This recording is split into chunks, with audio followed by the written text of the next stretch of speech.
Some of you guys are feeling called out by me saying this. That's why I'm so passionate about mindset work. Because when we change our beliefs, when we change our mind, we will literally start to be able to unlock our potential and see what we are already capable of and doing well.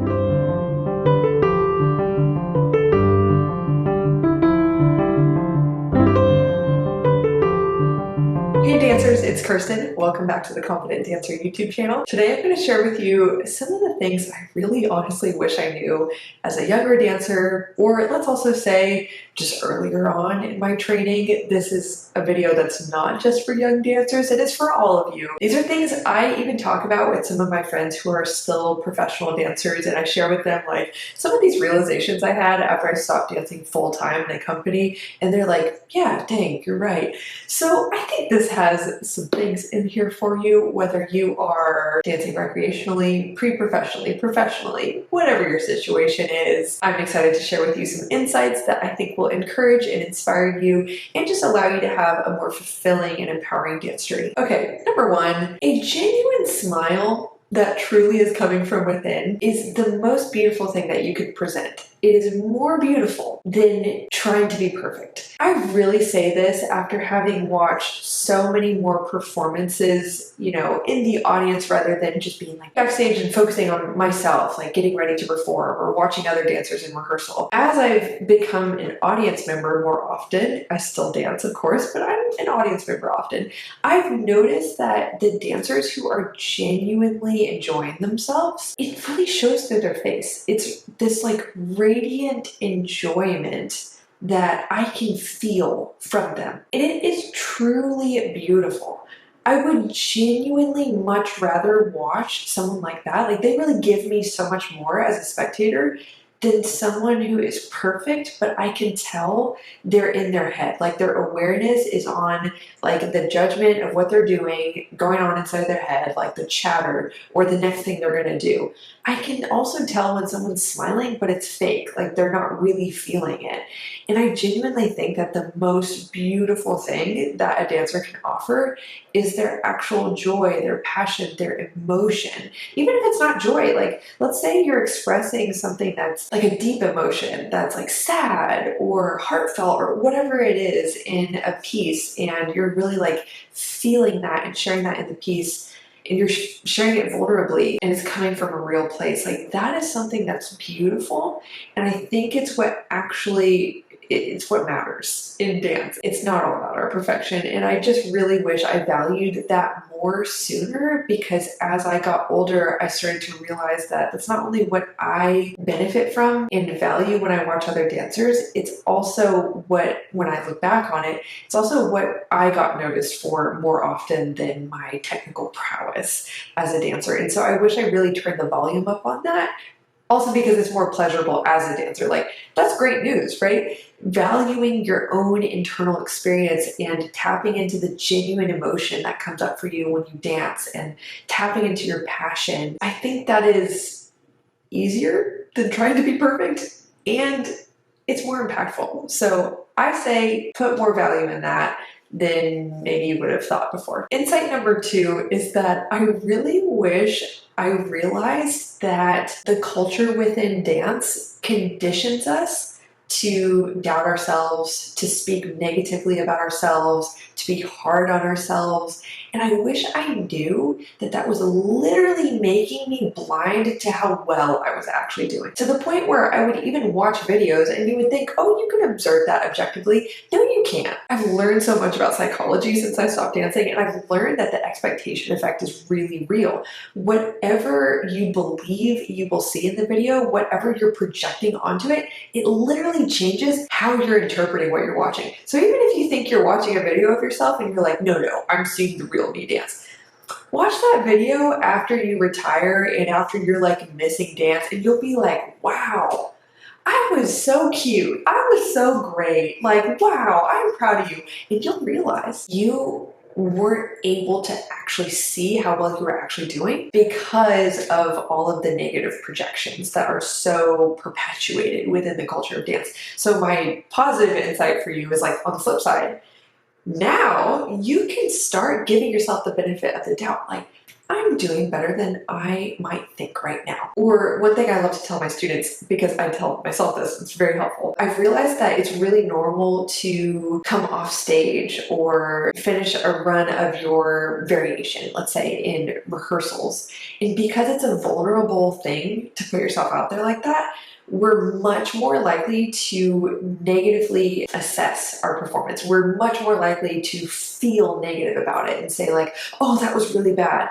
Since it's such a vulnerable thing, we're naturally susceptible to overestimating how bad our mistakes were and really underestimating how good we actually looked. And I wish I knew that. So like my practice is to give myself the benefit of the doubt, to say, you know, I bet it looked better than I thought. Or to consciously celebrate my wins. Even if my win seems super small, I celebrate it. And I really suggest you start doing the same, because that will start to recondition your mind to be able to actually see what you are capable of, how you have improved, what you can do well. Because let me tell you, my friends, I really believe we're genuinely blind to this when we have all these negative beliefs about ourselves. That is how the mind works. Believing is seeing, my friends. Neuroscience is proving it. I will get off my soapbox. Believing is seeing. What you believe, you will see. So if you are constantly speaking negative things about yourself and underestimating yourself, believing that you're incapable or you're not that good, that's what you're going to see in the mirror. That's what you're going to feel when you come off stage. That's what you're going to assume about yourself. Notice, like, positive comments from other people will bounce right off you because you'll think they're lying. Some of you guys are feeling called out by me saying this. That's why I'm so passionate about mindset work. Because when we change our beliefs, when we change our mind,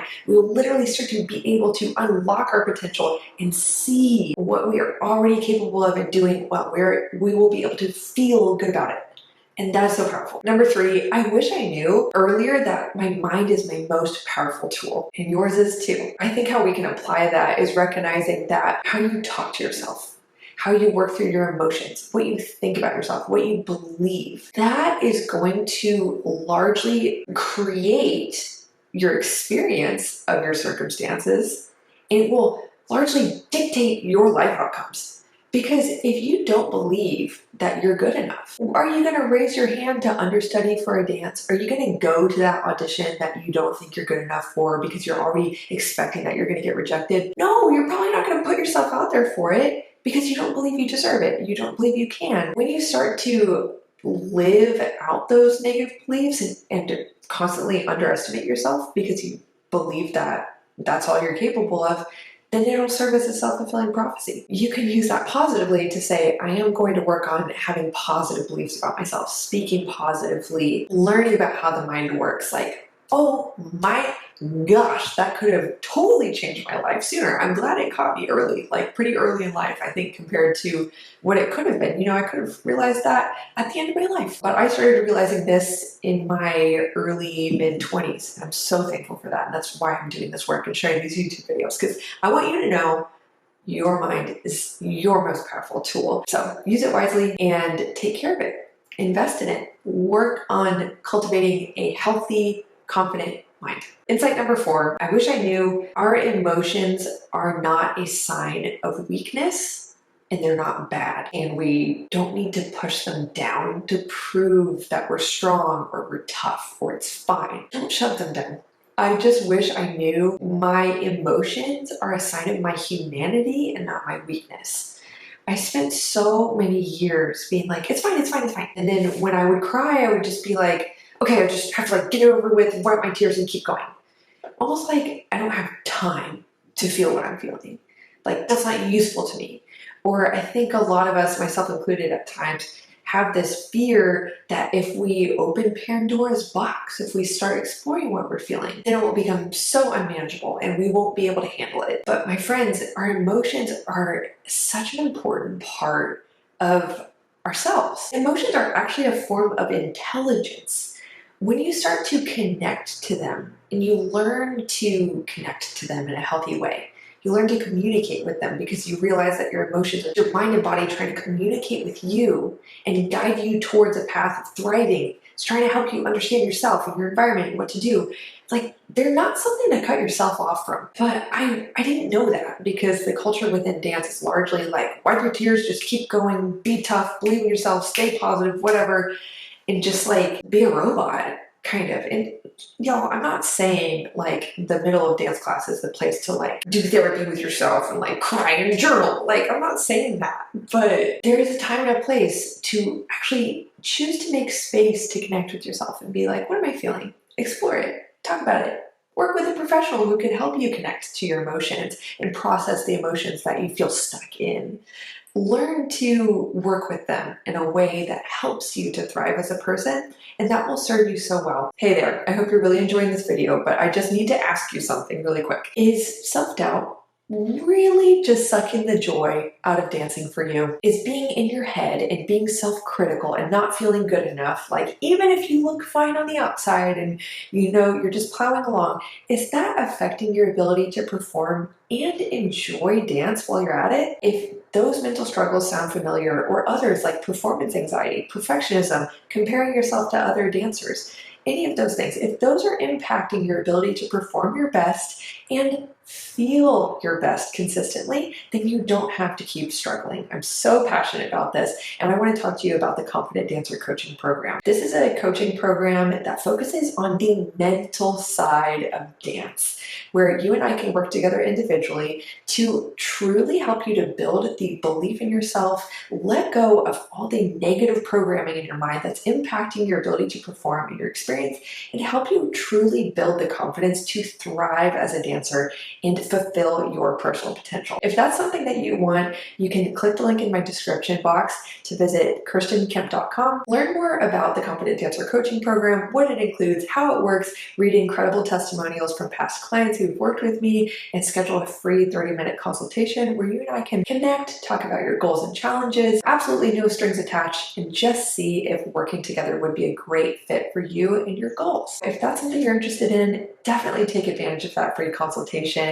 Give yourself a chance to truly thrive as a dancer, and I hope to talk to you soon. I also want to just briefly say that my group coaching program, the Confident Dancer Collective, will be opening doors for enrollment again soon. This will be a new and improved version. Details will come out shortly, but I want to invite you to check out the description box and sign up for my email newsletter, where you can be the first to just really stay tuned on the details of the new and improved program and know when enrollment opens. There will be early bird enrollment bonuses, so be in the know, sign up for my email newsletter, and that is all I have to say. I hope you enjoy the rest of the video. Let's move on with it. The next insight is, I'll say it like this: ballet is great, but don't put it on a pedestal and make it your god and make it your everything. It doesn't do a good job being your everything. Like, it doesn't love you back, it doesn't take care of you, it's not all that you are. Like, ballet just can't offer you enough if you make it your everything. It can't offer you enough to help you be whole and like live a good life. There's so much more to you in life than just like dancing and being a good dancer. It is totally valid and awesome if ballet is a huge part of your life. It's still a huge part of my life, and even compared to times where sometimes it felt like all of my life, but it's never meant to be all of your life, even if it is your full-time thing. It's never meant to be all that you are, because ballet is not an identity.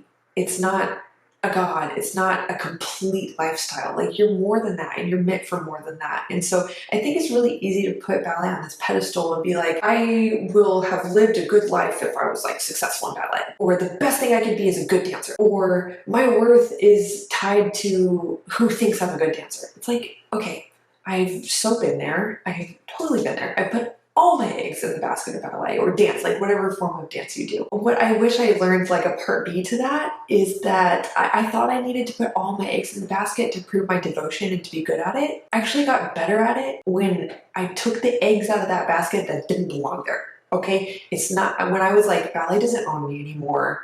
It's not who I am. It's not my identity. It's not my whole life. Like, there's more to life. And when I actually started acting like there's more to life and there's more to me, it put ballet in its place, and it evened out the power dynamic where I could have like a bad day dancing. I could not do well, and it wouldn't like wreck me or make me feel like I'm over and I'm not gonna have a future. And I just want more people to put dance in its place. Like, appreciate it, it's beautiful, it's wonderful, but it's just not meant to be at the top of the pyramid in your life, okay? It doesn't deserve that. The next thing I really wish I knew sooner is directors and teachers and choreographers are people too. And it's really important to act act like they're people too. We can also put them on a pedestal and be like, you hold the keys to my future. Valid, like I get that, I really, really do. Because sometimes that's legit. Like someone's opinion of you is actually what will dictate whether you get what you want or not.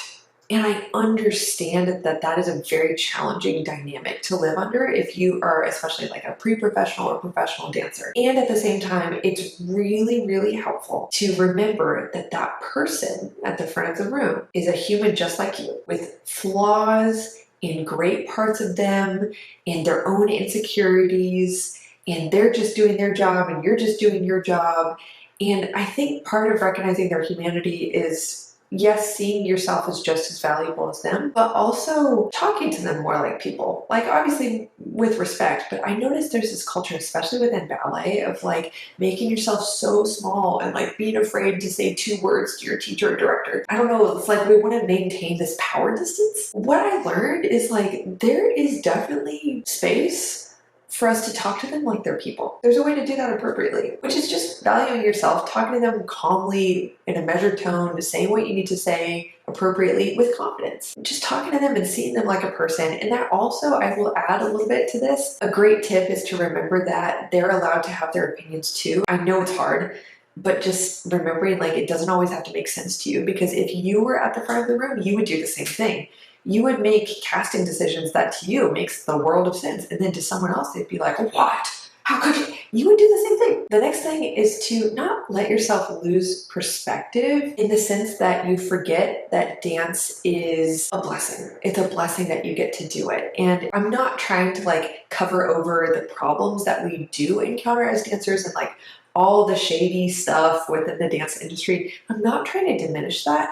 But I have deeply experienced that it's so easy to lose perspective and to get so focused on how the teacher teaches a dumb class that doesn't get you warm for rehearsal and like your point shoes are dead and all this stuff. And it's like, yes, I understand. That's frustrating. And some of it needs to change. But let's not lose perspective and forget that what we do is really, we're very blessed to be able to do it. And dancers aren't the only people in the world that encounter hardships, work hard, experience unfair treatment. Like we're really not the only people. And I know this is like a hot take, but I was talking to one of my best friends about this last night. We were saying, wow, there were so many years where I totally bought into this belief that like dancers are the only people who know what it is to like dream and work hard and to suffer. But then you get older and you start talking to other people and you're like, dang, other people live some hard lives, man. And it's really important to remember that. Okay, and be grateful that you experience hardships too, but dang it, at least you're able to dance. Okay, I think that's a helpful perspective. Last 2 things, speak life and speak truth. Your words have power. I wish I knew that sooner. It's so easy to self-deprecate, to complain, to say an off like a joking comment like, oh, haha, that was so bad. I'm so bad at that. Or you know, we do it all the time.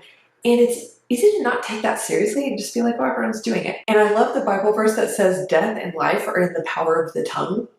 Like, mine could drop. It comes in subtle ways, and a lot of times it's easy to not take it very seriously, but wow, our words are powerful. And so I say speak life, and I also say speak truth.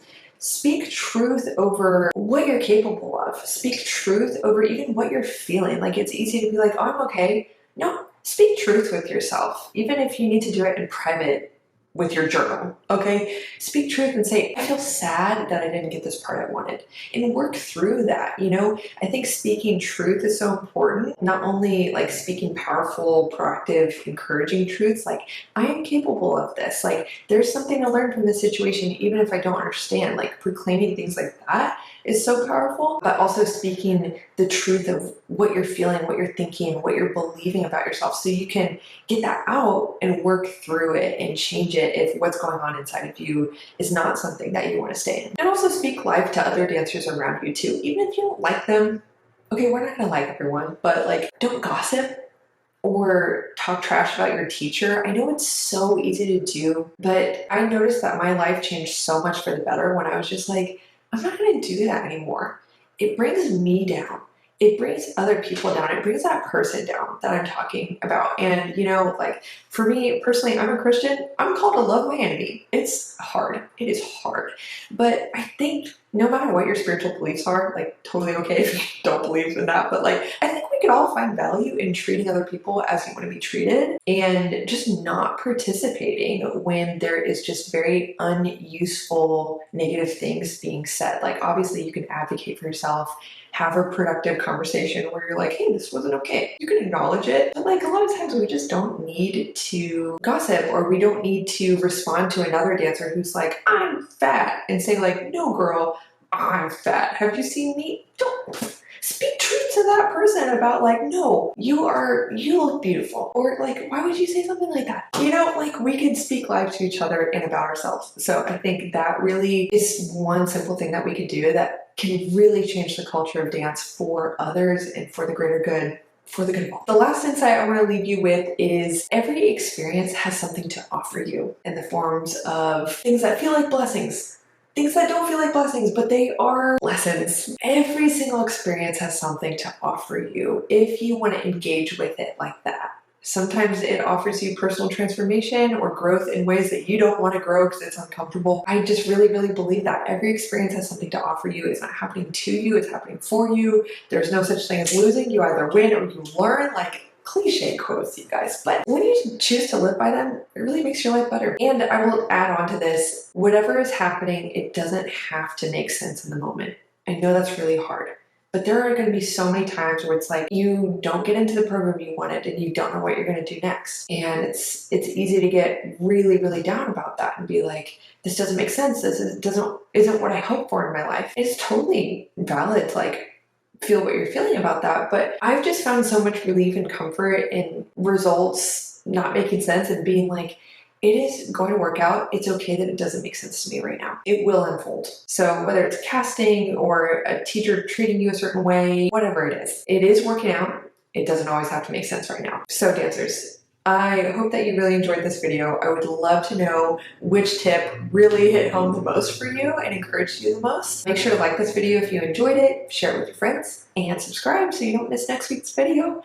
I will see you next time. Bye-bye.